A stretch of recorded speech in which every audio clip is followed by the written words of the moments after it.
కేంద్ర మంత్రి ధర్మేంద్ర ప్రసాద్తో రాజీనామా చేయించటమైనా, లేకపోతే హడావుడిగా ప్రధానమంత్రి మోదీ వీడియోలు చేయటమైనా, శాంతి వచనాలైనా ఇవన్నీ కూడా కంటి తుడుపు. రెండవది ఆపద్ధర్మంలో అనివార్యంగా చేసినవని అందరికీ తెలుసు. నేను కూడా చాలాసార్లు ఈ విషయం మాట్లాడాను. ఖచ్చితంగా చెప్పాలంటే అసలు విద్యార్థుల ఉద్యమాన్ని అణిచివేయడానికి చర్యలు తీసుకోవటము, అంత నిర్బంధానికి పాల్పడటము అంతర్జాతీయంగా కూడా భారతదేశ ప్రతిష్టకు కొంచెం కళంకం తీసుకొచ్చాయి, పెద్ద చర్చనీయాంశమయ్యాయి. ఇలాంటి పరిస్థితుల్లో ప్రతిష్ట నిలబెట్టుకోవడం కోసం ఒక ఆపద్ధర్మంగా వేసిన ఎత్తుగడే రాజీనామా. అదే సమయంలో మరొక 2 కోరికలకు ప్రభుత్వం ఒప్పుకుంది. ఒకటి, ఈ పరీక్షల్లో అవకతవకల వల్ల ప్రాణాలు తీసుకున్న విద్యార్థుల కుటుంబాలను ఆదుకోవటము. రెండవది, ఎలాంటి కేసులు లేకుండా ఆందోళనకారులను వాళ్లకు రక్షణ కల్పించటం. ఈ విషయం ప్రభుత్వం ఒప్పుకున్నట్టు మాట్లాడింది. అలాగే అస్సాం, బీహార్ లాంటి చోట్ల కేసులు ఎత్తేస్తున్నట్టు కూడా ప్రకటించాయి అక్కడ ఉన్న బీజేపీ ప్రభుత్వాలు. కానీ తీరా చూస్తే అది వాళ్ళ ఉద్దేశం కాదు. విద్యార్థుల ముసుగులో విచ్ఛిన్నకులు ప్రవేశించారు, కుట్ర జరిగింది. ఇంత పెద్ద ప్రచారం ఇది. రైతుల ఆందోళనప్పుడు కూడా ఇలాగే జరిగిందని మనం గుర్తుపెట్టుకోవాలి. కాబట్టి ఒక భారీ కుట్ర నిజానికి పోలీసుల వైపు నుంచి, ప్రభుత్వ వైపు నుంచి జరిగింది అని విద్యార్థి నాయకులు లేకపోతే సిజేపీ నాయకులు ఖచ్చితంగా ఆరోపిస్తున్నారు. దానికి తగిన పరిణామాలు కూడా కనిపిస్తున్నాయి. సుప్రీంకోర్టు ప్రధాన న్యాయమూర్తి సూర్యకాంత్ గారి ఆధ్వర్యంలో ఈరోజు ఉత్తర్వు ఇచ్చింది, దీని మీద దర్యాప్తు జరపాల్సిందే అని. మంచిది. కానీ వాళ్ళు ఇచ్చినటువంటి ఉత్తర్వులో 4వ అంశం, we also as an abundant precaution direct that all CCTV footage, drone footage, body worn camera recordings, videography, wireless communication records and PCR large collections related to the students' protest to be preserved. So, footage ni veni teesi pettali. Idi modati adesam. The respondents and police authorities shall ensure that the personal information and digital data of the protesters collected during the students' protests are preserved and are not disclosed to the public domain for the time being. అంటే ఈ సందర్భంగా పోలీసులు స్వాధీనం చేసుకున్నటువంటి సంభాషణలు, రికార్డింగ్లు ఇట్లాంటివి ఏవి కూడా అన్ని భద్రపరచాలి కానీ బయట పెట్టకూడదు, ఎవరితో పంచుకోకూడదు. The respondents may not publish any public data by details of the protesters, especially students. Okay, 4వ చూడండి.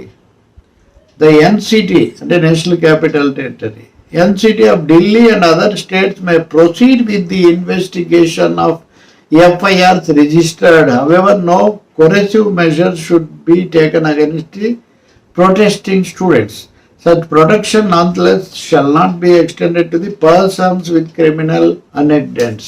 చూడండి, చాలా క్లిష్టమైన ఉత్తర్వు ఇది. ఒకటి, ఢిల్లీలో కానీ ఇతర రాష్ట్రాల్లో కానీ పెట్టినటువంటి FIRలను వాటి మీద విచారణ, దర్యాప్తు కొనసాగించవచ్చంట పోలీసులు.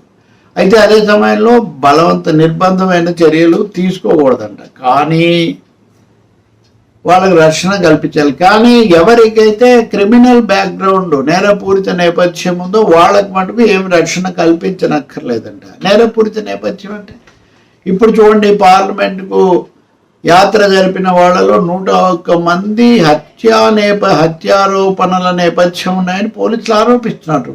ఆరోపణ వేరు, నిర్ధారణ వేరు, నిరూపణ వేరని మనం గుర్తుపెట్టుకోవాలి.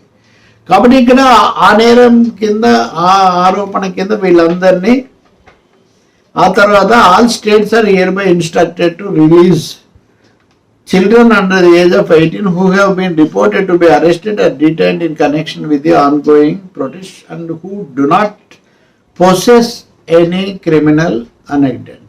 If necessary, the children shall be released upon the execution of a simple bond by themselves or their family members, especially if such a requirement is insisted upon for surety. కాబట్టి ఇక్కడ ఏంటి, 18 ఏళ్లలో పిల్లలను విడుదల చేయాలంట అంటూనే మళ్ళీ ఎలాంటి నేర నేపథ్యం లేని పిల్లలను విడుదల చేయాలంట. అలా చేసేటప్పుడు అవసరమైతే వాళ్ళ కుటుంబ సభ్యుల దగ్గర ఒక ఇది రాయించుకోవాలంట.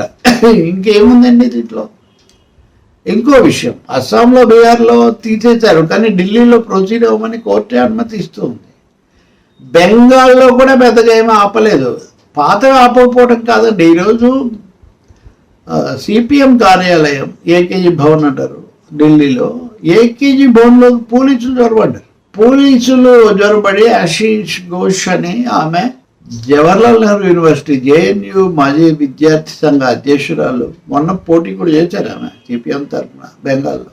ప్రభుత్వంలో ఉన్నప్పుడు ఒక దాడి ఏదో చేశారని మేము మీద అప్పుడు పెట్టిన కేసు అంట, దాన్ని ఇప్పుడు ఎగ్జిక్యూట్ చేస్తారంట. మనం గుర్తుపెట్టుకోవాల్సిందే ఆశీష్ ఈ ఘోష్ కూడా మొన్న విద్యార్థి నాయకులతో పాటు జంతర్ మంతర్ దగ్గర నిరాహార దీక్షలో ఆందోళనలో పాల్పంచుకున్నారు. ఎస్ఎఫ్ఐ, ఏఎస్ఎఫ్, ఏఎస్ఏ అని సిపిఐఎంఎల్ లిబరేషన్ వాళ్ళకి సంబంధించిన సంఘం వాళ్ళు కూడా పాల్గొన్నారు, వామపక్ష విద్యార్థి సంఘాలు. కానీ వీళ్ళెవరు తమ జెండాలు తమ అనుబంధాలతో అక్కడ పాల్గొనలేదు, వాళ్ళు విద్యార్థులతో భాగంగానే పాల్గొన్నారు. కాబట్టి ఇప్పుడు ఒకవైపున మేము అన్ని చర్యలు తీసుకున్నాము వదిలిపెడుతున్నాము అని చెప్తూనే వెంటబడి అరెస్టులు చేస్తున్నారు, రకరకాల ఆరోపణలు కుట్రలు తీసుకొని వస్తున్నారు. ఈ పిల్లల వెనక ఏదో పెద్ద శక్తులు ఉన్నాయి, పెద్ద అంతర్జాతీయ స్థాయిలో జరిగింది అన్నట్లుగా చిత్రిస్తున్నారు. కొంతమంది మీద నేరస్థ నేపథ్యం, హత్యారోపణలు లాంటివి ఎందుకు అంటున్నారు. కాబట్టి ఒక భారీ ఎత్తున నేను ఇవన్నీ తెలియకపోతే ఉదయం కూడా చెప్పాను, కక్ష సాధింపు అన్నది కొనసాగుతూ ఉంది తీవ్ర స్థాయిలో. పార్లమెంట్లో కూడా ఆ విషయం నెమ్మదిగా వాదించబోతున్నారు ప్రభుత్వాది నేతలు.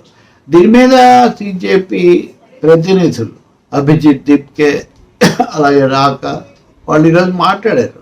ప్రభుత్వం కనుక ఇలాగే ఈ నిర్బంధాన్ని అణచివేతను కొనసాగితే మేము మా ఆందోళనను మళ్ళీ పునరుద్ధరించాల్సి వస్తుంది, మంగళవారంలోగా ఇవన్నీ చేస్తామని హామీ ఇచ్చారు. ఈరోజు మంగళవారం అయిపోయింది, చేయలేదు, పైగా ఎదురుదాడి చేస్తున్నారు.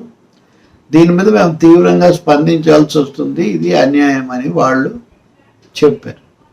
కాబట్టి ఖచ్చితంగా పొద్దుంకల యుద్ధం ముగిసిందని మనం చెప్పడానికి లేదు. ప్రభుత్వం ఈ అణచివేత చర్యలు తీవ్రం చేస్తున్న కొద్దీ వాళ్ళు మళ్ళీ పోరాడాల్సిన పరిస్థితి కళ్ళ ముందే కనిపిస్తూ ఉంది.